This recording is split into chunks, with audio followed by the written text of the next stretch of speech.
అందరికీ నమస్తే అండి. ఈరోజు రెసిపీ పుదీనా రైస్ ఎలా చేయాలో చూద్దాం. ఇలా ట్రై చేయండి, చాలా బాగుంటుంది. పిల్లల లంచ్ బాక్స్ అనగానే 5 నిమిషాల్లో రెడీ అయిపోయింది. ఒక కప్పు పుదీనా శుభ్రంగా కడుక్కొని మిక్సీలో వేసుకోవాలి. 2 పచ్చిమిరకాయలు వేసుకోవాలి. కొద్దిగా అల్లం, కొద్దిగా చిన్నులపాయలు వేసుకొని కొద్దిగా వాటర్ యాడ్ చేసుకొని మిక్సీ పెట్టుకొని పక్కన పెట్టుకోవాలి. పొయ్యి మీద ప్యాన్ పెట్టుకొని 2 స్పూన్ల నూనె, 2 స్పూన్లు నెయ్యి వేసుకొని హోల్ గరం మసాలా కొద్దిగా, పచ్చిమిరకాయ ముక్కలు కొద్దిగా, ఉల్లిపాయ ముక్కలు కొద్దిగా వేసుకొని ఫ్రై చేసుకోవాలి. కొద్దిగా కరివేపాకు వేసుకొని ఫ్రై చేసుకోవాలి. కొద్దిగా ఫ్రై అయిన తర్వాత పుదీనా కొద్దిగా, కొత్తిమీర కొద్దిగా వేసుకొని ఫ్రై చేసుకోవాలి. కొద్దిగా ఫ్రై అయిన తర్వాత ముందుగా మిక్సీ పట్టుకున్న పుదీనాను వేసి ఫ్రై చేసుకోవాలి. కొద్దిగా ఫ్రై అయిన తర్వాత కొద్దిగా పసుపు, 1 స్పూన్ కారం, 1 స్పూన్ సాల్ట్ వేసుకొని ఫ్రై చేసుకోవాలి. అలా నూనె పైకి వచ్చిన దాకా ఫ్రై చేసుకోవాలి. అలా ఫ్రై అయిన తర్వాత రైస్ కొద్దిగా వేసుకొని మొత్తం కలుపుకోవాలి. అలా కలుపుకొని ధనియాల పొడి 1 స్పూన్ వేసుకొని కలుపుకోవాలి.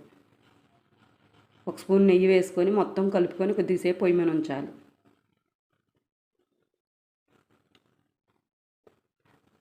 అలా రెడీ అయిపోయినా పక్క తీసుకొని సర్వ్ చేసుకోవటమే. ఎలా ట్రై చేయండి, ఎలా వచ్చిందో నాకు కామెంట్ చేయండి. పెరుగు చట్నీల కాంబినేషన్ చాలా బాగుంటుంది. ఇలా ట్రై చేయండి.